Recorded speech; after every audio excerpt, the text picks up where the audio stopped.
Hey everyone, it's Nikki. Welcome back to my channel. Today I'm going to be talking about what has been my obsession for the last 3 or 4 weeks, the Crave original series Heated Rivalry. If you've been living under a rock for the past couple months, Heated Rivalry is a series based on a book from a series of books called Game Changers by Rachel Reed.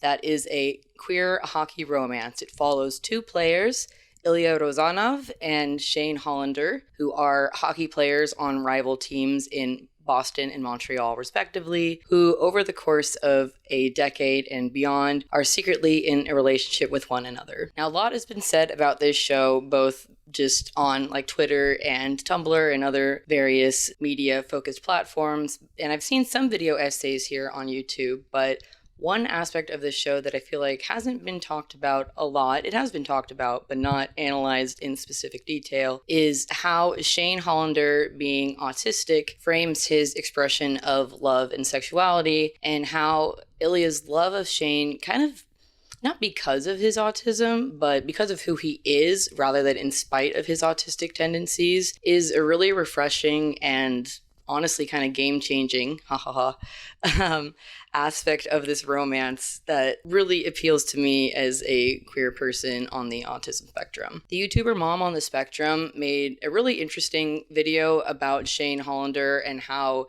he kind of hits the criteria of autism in the DSM-5 and just generally how his autism manifests throughout the show. I would definitely recommend watching that video. If you haven't seen it already, I'll link it down in the description. But I am more interested in analyzing, rather than the qualities of autism that he exhibits themselves, I'm interested in how those impact his relationships, mostly, obviously, his relationship with Ilya, but also with some of his friends and associates throughout the show. I knew this was going to be a good depiction of autism because literally 1 minute into the show there's an announcer that's talking about Shane and he's like, oh, he's not that sociable. I'm like, okay, we're gonna get something good here. I'm already in.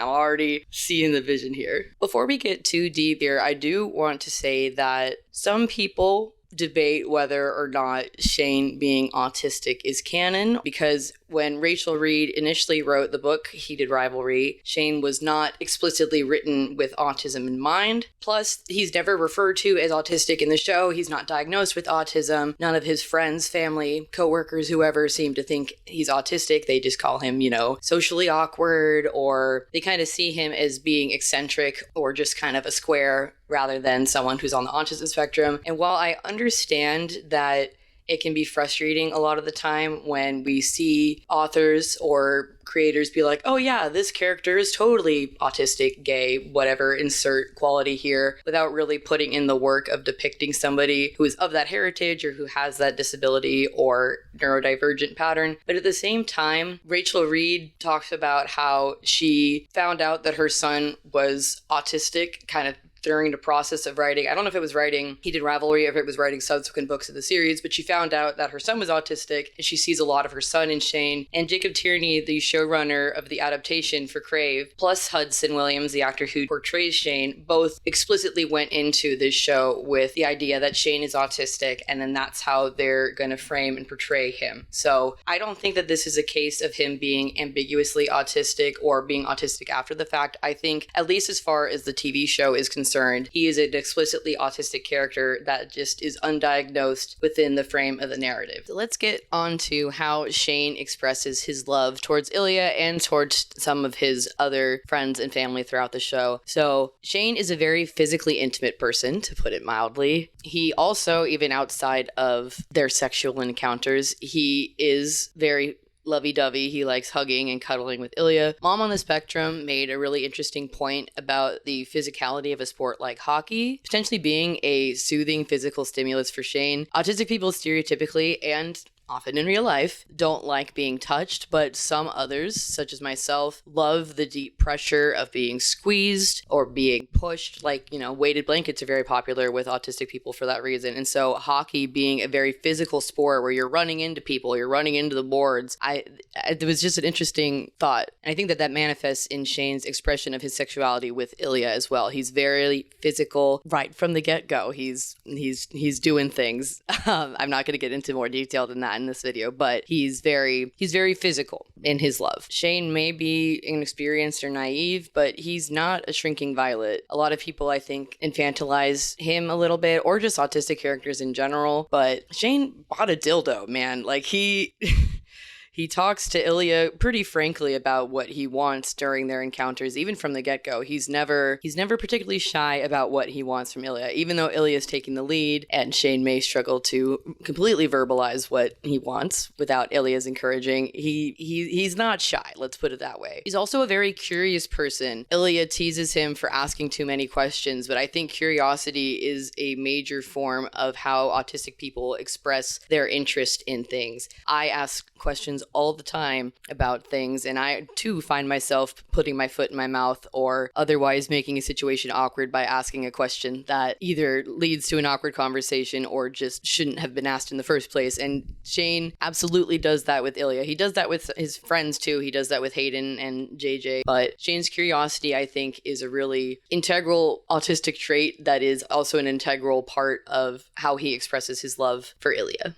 Because autistic people can't naturally mirror, or often don't naturally mirror, neurotypical people or just people in their lives, they are often very intentional about mimicking other people. So rather than it being this passive, like, oh, you just kind of pick up on the behaviors of others as you are around them, autistic people will often mimic others intentionally to try to fit in. And that is an example of how he shows love to his teammates and to his colleagues like Scott by mimicking them. He also mimics Ilya's accent very briefly in the scene at the hospital. After Ilya starts to leave, he says, like, hello to the nurse while she's treating him. That's another example of how he mimics people that he likes because he wants to fit in with them. Another aspect of how Shane communicates his love for Ilya in a way that I think is deeply human, like not just being autistic, but in terms of being autistic, is his ability to compromise on things that as an autistic person can be very difficult to compromise on. For example, in the second episode, after they've made love for the first time, he comments on the bed being dirty and that being, upsetting to him. And he also teases Ilya about not wanting to kiss him in episode 6 because he's cold when they're in the lake. Sensory stimulation like that for autistic people is not a joking matter. Like, if something is gross or icky, like it's a full physical body reaction. Also, there's the whole tuna melt thing. That's less of a compromise from an autistic sensory perspective and more from a philosophical or lifestyle perspective, because it goes against his diet, which little mini sidebar about his diet. People in the show, both in the show and in real life, act like his diet is insane when he's basically just pescatarian and lactose free, which, not to be stereotypical, but a lot of Asian people are lactose intolerant anyway, so he's basically just pescatarian. I know that Shane's eating habits become larger things in the later books. I don't want to diminish the impact that has on his life and on his mental health in the later series, but in the first season, he's just pescatarian. He's probably just a picky eater. A lot of autistic people, we struggle with food sensitivity, not necessarily to the point of ARFID, but, we're picky eaters. Let's just say that. Anyway, so Shane's ability to eat the tuna melt despite it going against his diet is another aspect of compromise that can be very difficult for autistic people, but he makes that compromise because he loves Ilya. And the last aspect of compromise, this is a little bit more ambiguous, and it's more has to do with kind of word of God in the form of Hudson saying this about Shane. But when Ilya presents the problem of getting American or Canadian citizenship, Shane is hyper focused on creating a plan to make sure that marrying Svetlana or something similar to that does not have to happen. He plans the whole Ottawa scheme, and even with more minor things, like he is a planner when it comes to Ilya. He plans buying out the condo so they can be alone. He plans going to the cottage with him over their break. And he does all of this even though it is not really his nature. According to Hudson, and I think we kind of see this with him being so passive in his career as it relates to brand deals, with his mom being very much the instigator of all that sort of stuff, is that Shane is more of a day-to-day kind of person. He's not a long-term planner. He is living in the here and now, not really knowing what's going to happen tomorrow. But when it comes to his relationship with with Ilya, at least towards the end of the series, after they've come to the cottage together, he wants to prioritize Ilya in a way that is against his own nature, but is important to him because it's important to Ilya, because he realizes that Ilya needs that long-term security, whether it be literally from a citizenship perspective or just in terms of their romantic relationship, because he lacks that long-term stability with his family. Speaking of Ilya, let's talk about our little Slavic king for a bit here. So another aspect of this relationship that I love is that Ilya loves Shane, like I said, not because he's autistic, but not in spite of his autism, which is a really refreshing thing to see. We see it in some shows, like for example, I think that Extraordinary Attorney Woo does a pretty decent job at making Young-woo and Junho's relationship not one-sided, not too infantilized. There are certain moments throughout the show where you're like, okay. And we definitely see that some of Young-woo's autistic qualities Jung-ho just puts up with rather than admires, which again, I guess anybody, any relationship, you're always going to have something you just put up with in your partner, whether it's due to autism or any other factors. But Ilya really appreciates Shane and treats him with respect and love like not a lot of other characters in the show do. So for example, whenever Shane doesn't realize that Ilya's making a joke, like the whole New Yorker thing, Mr. Landlord, or one of my favorites when Ilya says, people say that you're boring, and Shane's like, who? And he's like, me.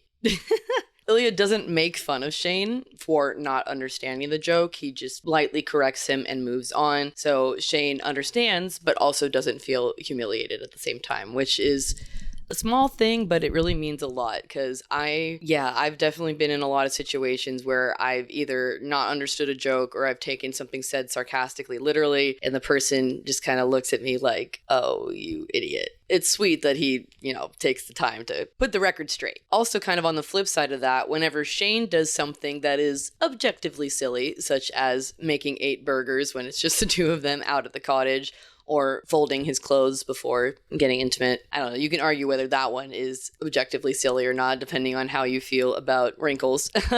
But Ilya teases him, but he never makes Shane feel dumb. He just lovingly kind of chirps at him. Rachel Reed even said that she thinks the moment that Ilya fell in love with Shane is when he's folding his clothes during their first time. So make of that what you will. I mentioned this a little bit earlier, but unfortunately, oftentimes there is a kind of undercurrent of infantilization that runs through romantic relationships in fiction between neurotypical and autistic characters, or even sometimes between 2 autistic characters. This is also not exclusive to fiction, unfortunately. There are some shows, for example, like Love on the Spectrum, that can be a little bit of a mixed bag when it comes to the infantilization of their participants. Ilya does not infantilize Shane. He teases him, he sometimes just outright mocks or insults him, but it's very clear throughout the show, both in scenes with Shane and scenes when he's by himself or with his peers, that Ilya views Shane as his equal or his rival, but I think it's pretty clear throughout the show that he doesn't really see them as rivals, not because he doesn't respect Shane though, just because the media is the one perpetuating the rivalry between him and Shane. He and Shane are just kind of there for the ride. Long story short, Ilya sees Shane as an equal, not as like this cute little puppy that he's in this relationship with, and isn't that so cute. I do love all the little Calico Critter skits of Shane as a husky though, so maybe I'm part of the problem. Even regarding Shane's sexual inexperience, he teases Shane a little bit about the dildo, which, I mean, how can you not? But he never judges Shane for being inexperienced or even being a virgin. He just asks him candid questions so he knows how to proceed, and also so Shane is fully aware of what's going on, which for a character like him who seems so braggadocious about his sexuality, it's nice to see, at least with Shane, he's probably like this with other people as well, or at least one would hope, that he is a gentleman and he is respectful of Shane's situation. Like, it's hard to be the one that doesn't know what's happening. It's hard to be the one that's less experienced, especially when it's something so deeply personal to you. The last thing I wanted to talk about in this video before wrapping up was viewers' reactions to both Shane and Hudson's portrayal of him / Hudson himself. And basically this is me getting on my soapbox and defending my boy Shane, because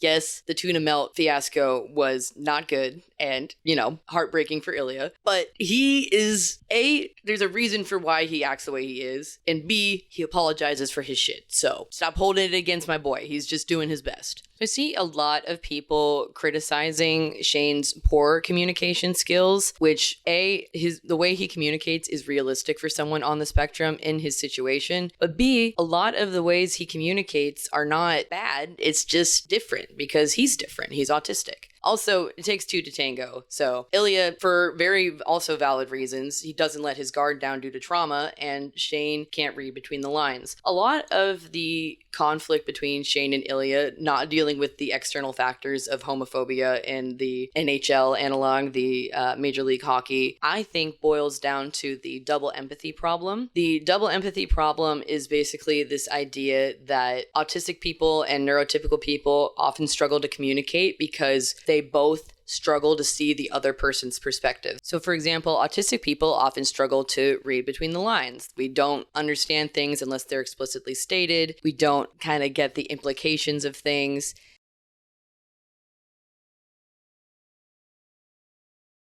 Shane is also prone to very literal thinking. He doesn't understand sarcasm sometimes. He struggles with figurative language. He also sometimes struggles to understand when people are joking, and he definitely struggles to read the room. For instance, one of my favorite examples of that is when he and Hayden are at the aquarium and Hayden's talking about his wife being pregnant with their fourth child. He's like, wow, 4? And Hayden's like, you can't even pretend to be happy for me. But there's a whole bunch of other misunderstandings and conflicts that arise due to his struggling to understand things that are not literal. For instance, another Hayden moment was when Hayden calls Ilya Shane's boy.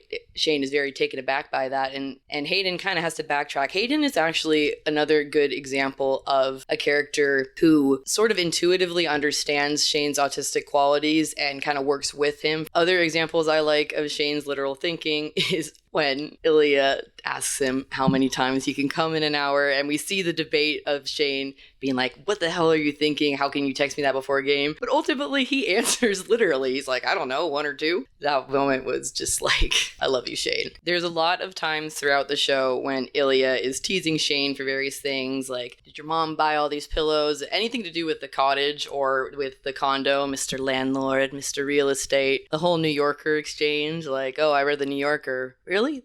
No. And of course, one cute one that kind of slips under the radar, I think, is when Ilya is talking to Shane after he's just delivered that monologue in Russian about all his feelings, and Shane makes a comment that, oh, I'd love to learn Russian. Ilya says that he'd probably learn it very quickly, and then he says something in French to kind of illustrate that Shane has good language learning abilities, because he was talking in French to a Quebecois reporter earlier in the show, and Shane's response is, that's French, Ilya. The poor nonverbal communication that Shane exhibits both to Ilya and other people throughout the show kind of results from 2 things that are common with autism. The first is alexithymia, and the second is impaired empathy. So alexithymia, simply put, is the inability to recognize your own emotional state or the emotional states of others, usually your own emotional state. This typically manifests in when somebody asks you how you're feeling, you just don't know. It's hard for you to understand or communicate that you're feeling sad, you're feeling angry, you're feeling happy, you're feeling jaded. You just can't express that, or you don't know how to identify those emotions within yourself. Not all alexithymic people are autistic, and not all autistic people have alexithymia, and it's not like a cut and dry thing, like you can't identify your emotions at all, or you can't identify other people's emotions. But generally speaking, I think about 80% of people who have alexithymia are autistic, so it's a very, very comorbid condition with autism.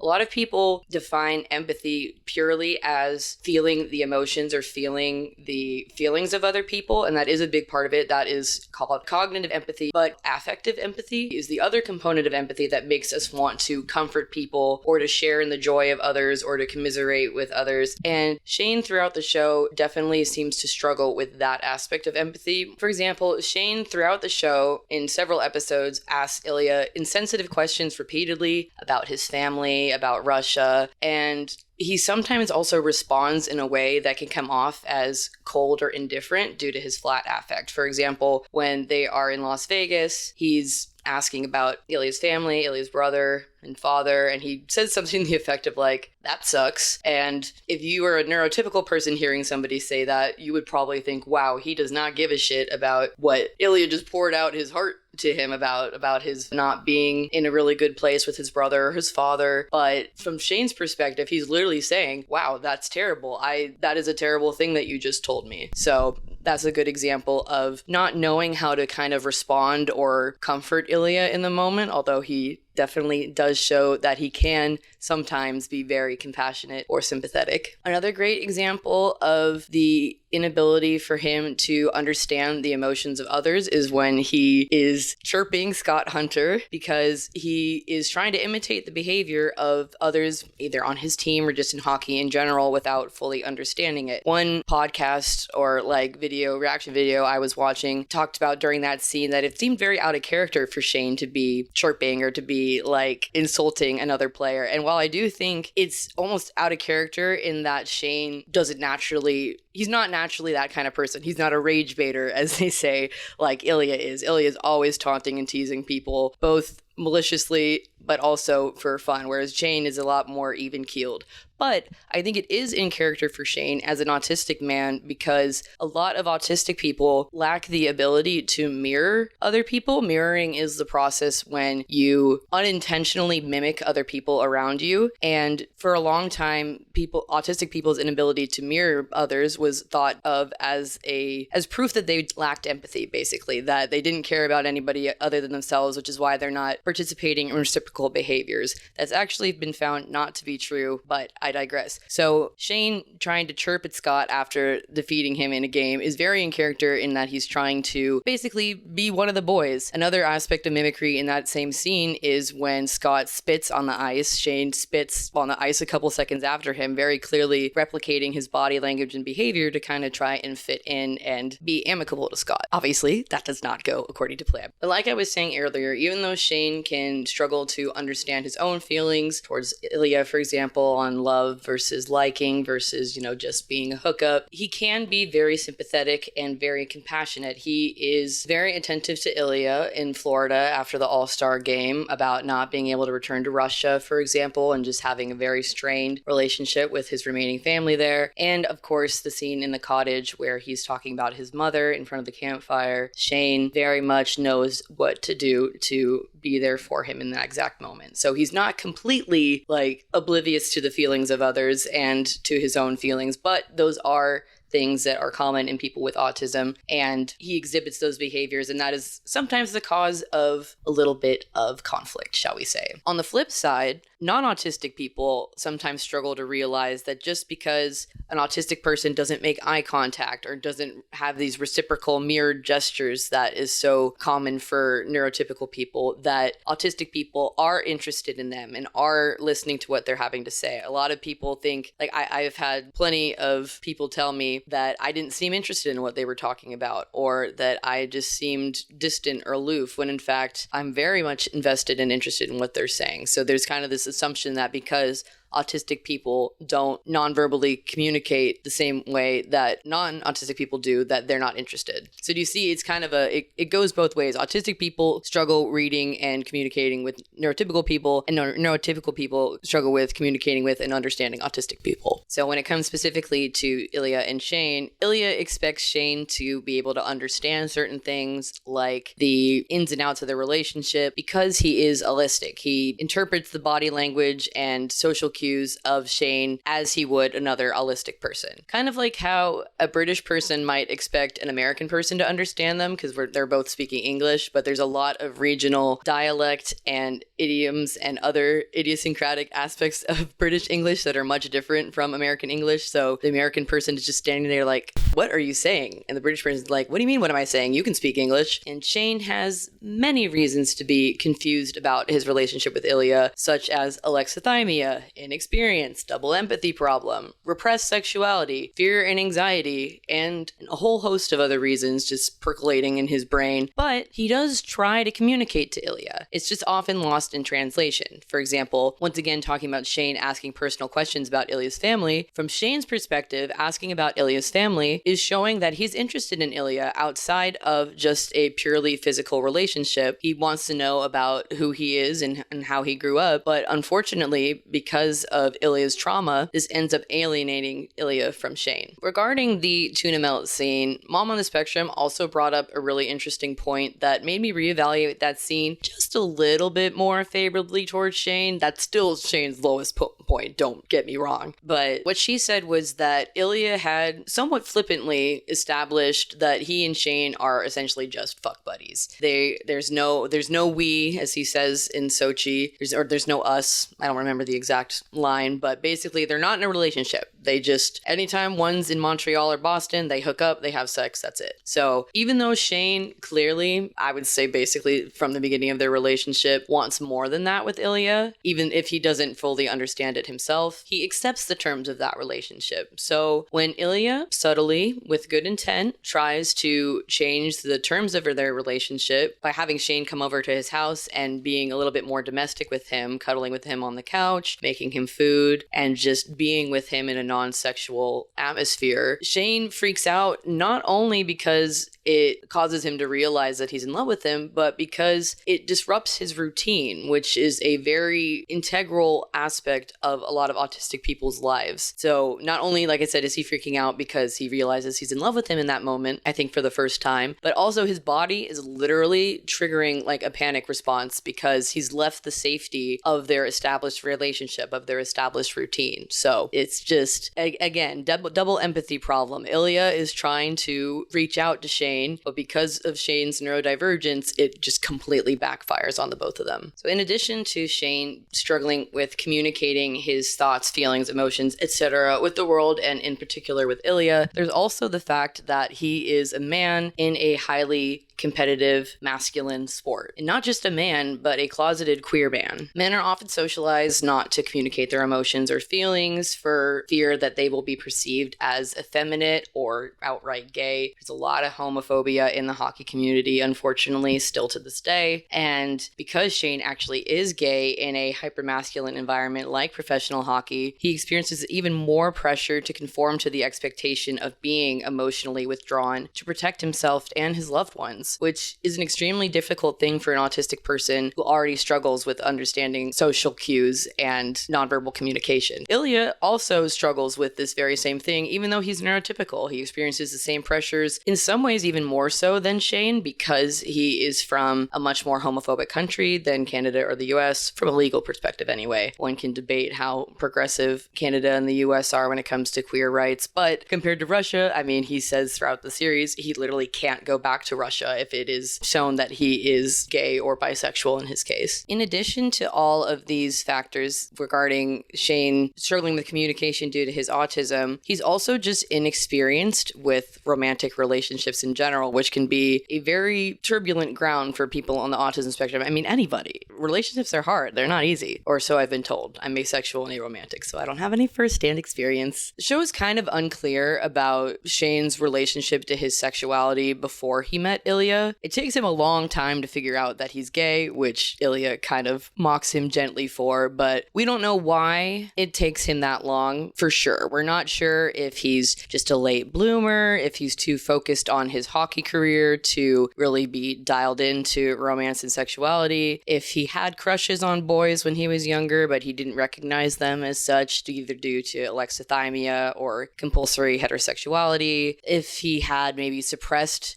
conscious desires, like he knew that he was gay, but he tried to push that away. In episode 6, when he's talking with his mother, he tells her that he tried to be straight, essentially, not in those exact words, but he really tried. And while you could infer that he's talking specifically about his relationship with Ilya, he tried to not be in love with him, not want what he wanted from him. You could also infer that he was talking about past romantic or sexual attraction to other men. In the books, I believe it is stated that Shane has been with a couple different men throughout his life, not just Ilya, although Ilya is his first, but the series makes it seem like pretty much he's just been with Ilya. So there's a little bit of ambiguity there on how his perception of and relationship to his own sexuality manifests before and while with Ilya. This is perhaps a little bit outside the purview of this video, but I just wanted to talk about it because I'm already on my soapbox defending Shane, and now I need to get on my soapbox to defend Hudson, which I think Hudson's probably doing all right for himself, given that he was just on Jimmy Fallon, but I need to defend him anyway. He's my little Asian princess, and I love him. So the most common critique of Shane outside of like the kind of ontological existence of him within the show is that Hudson is a bad actor, which is like the most insane thing I've ever heard in my entire fucking life. Like I was literally reading one post that was like, oh, I couldn't get into the show because he was just such a boring character and he's such a bad actor. And I'm like, bro, personally, that I know this is subjective, I thought his acting was amazing. Hudson, especially for being someone who's not autistic, he is neurodivergent, he does have ADHD, but I'll get a little bit more into that in a second. I was so impressed by Hudson's ability to just get what it looks like and what it feels like to be so full of love and passion, but rather seem to be very flat or monotone or aloof due to a combination of things, not just autism or neurodivergence, but also fear and anxiety and just the pressure he feels. Shane has so much pressure put on him from a young age. He's the second pick in the MLH draft, and he's an athlete of color. He's literally compared in I think episode 1, maybe episode 2, in an interview, he's literally compared to Tiger Woods and Serena Williams as a teenager. So there's so much pressure on him. So he has to keep it all in just to stay together. And so I thought Hudson did a really good job of portraying what it's like to be so full of emotion, but not expressing it in a neurotypical way. One of my favorite aspects of this show and of Hudson's performance as Shane is that this show really clearly, to me anyway, depicts the paradox of being autistic or just having a flat affect in general or restricted facial expressions while absolutely wearing your heart on your sleeve. Hudson also talked about how he gets to be earnest when playing Shane, which is something that Hudson, is not really used to in his day-to-day life. He's a very sarcastic person, whereas Shane is very earnest. He responds to all of Ilya's sarcastic or rhetorical questions. Did your mom buy these pillows? No. And of course, there is the glorious peg and hole conversation he had with Rose when she's asking him if he might be gay. He didn't have to tell her he was a bottom. He could just say, I like men, it was better. But as Hudson Williams said, he had to be specific. He just wears his heart on his sleeve, even though he doesn't emote like a neurotypical person might. I think another really good example of this is the scene in the hospital where Shane is high as a kite and talking to Ilya. He still doesn't act neurotypically. I feel like it's a common trope with mentally ill or neurodivergent characters, if they're ever in a situation where they're drunk or high, to almost have them act normal. There's an episode I'm thinking of Monk when he gets drunk and he's very affectionate towards people. And I think there's a tendency to almost perceive autistic traits or mental health, personality disorder traits as a disease that is separate from who you are. And if you're inebriated or otherwise under the influence of drugs, those traits go away and you become a normal person. And I really appreciate how in this show, when Shane is high on drugs, he's talking very differently than he normally would, but he's still not neurotypical seeming. He still seems like he's his normal, earnest, flat affect self. He's just a little bit less guarded with his emotions and a little bit more outgoing with how he feels towards Ilya. Hudson talks in a couple different interviews about how Shane thinks he's masking, thinks he's keeping it all in, whereas we, the viewer, see very clearly throughout the show in certain scenes where he's on the verge of tears, or he's just very unhappy with the situation, or very happy, very transparently love struck, or just proud of himself and his teammates and his loved ones. I think he also really nails the masking but not masking thing that I think happens to a lot of autistic people, where because naturally we're not as expressive as neurotypical people, we assume that other people don't know what we're feeling, but it is in fact very clear what we're feeling to anyone with a pair of eyes. There are so many moments throughout the show, I already mentioned this earlier, but there's so many moments where he's like literally on the verge of tears, but you can also see that Shane thinks he's being incognito, thinks that there's nothing, he's being nonchalant, he's being whatever, when he's about to cry about Ilya even bringing up the idea of marrying Svetlana for American citizenship. Some people have also talked about Hudson's really great portrayal of what it looks like and what it feels like to be overstimulated. When he was at the awards show, when he's at the draft and everyone's taking pictures of him and he's just standing there stone-faced until a reporter's like, smile. That is like so me-coded. I feel exactly. I mean, I think everybody, regardless of being neurotypical, we've all been there where we're just like, oh my God, I can't fake it anymore. I can't even pretend to be happy in this situation. But there's a couple scenes like that were really relatable. And also, of course, there's the scene at his parents' house when he's eating with Ilya after having just come out to them, and he just has to rest his forehead on the table. He can't deal with all the emotions that he's been processing for the last probably several hours. And some people have said like that is a really impressive and refreshing depiction of an autistic meltdown, because while autistic meltdowns that are super dramatized and occur in films like Music, for example, do sadly occur in real life. I'm not saying nobody's ever had an autistic meltdown where they're pulling out their hair, banging their head against the wall. It's nice to see a less dramatized portrayal where he's still able to talk, he's still, able to control his body to a certain extent, but he's clearly just emotional overload. He needs to just tap out and take a break for a second. And lastly, I just wanted to get into the fact that Hudson, he's not autistic, but he is neurodivergent, so there's a bit of applicability there in terms of processing and seeing the world differently and using that experience to portray a character with autism. But there's also the fact that his father is autistic, and he took a lot of the traits he saw in his father and incorporated them into his portrayal of Shane. I think Hudson said that while he was reading the script, even before Jacob told him this character's autistic, that's what we're doing here, that's what we're going for, Hudson saw a lot of his father in Shane. So I just thought that was sweet and wanted to mention that to people being like, oh, well, he's not autistic, so it can't be authentic autistic representation, which again, kind of going back to what I was saying earlier about understanding the frustration in things just being implied or suggested and not outright being depicted as like this is the only representation we get. I understand the desire to have autistic actors playing autistic characters in any medium, but I also feel like Hudson's casting for this character was just incredible. Long story short, you don't have to like Hudson or his performance. You don't have to like the show, and you don't have to think that it's good, but I feel like a lot of the criticism I've seen of Hudson's acting is him making deliberate choices that reflect the reality of autistic people, rather than him like just being a bad actor, not emoting very well because, oh, he can't emote. Like, I'm sorry that autistic people were not all bubbly or dynamic enough to entertain you, but that's what it's like to be an autistic person. It's not the only way to be autistic. It's not the only way autism presents itself in people, but to be saying like, oh, I didn't like him because he's boring. It's like, well, really what you're saying is you didn't like him because he's autistic. Hate to break it to you. So my final thoughts, I don't know what's going to happen next season. Okay, I kind of do because I always end up spoiling things for myself. Thank you, Twitter. But at the end of episode 6, it struck me that while Ilya and Shane have a long way to go with their relationship, both on an internal perspective and an external perspective of eventually coming out and getting married and all that jazz, they've grown and learned to communicate with each other so much over the course of the series, and they've grown cooperatively. It wasn't a situation where one person had to change for or accommodate the other person.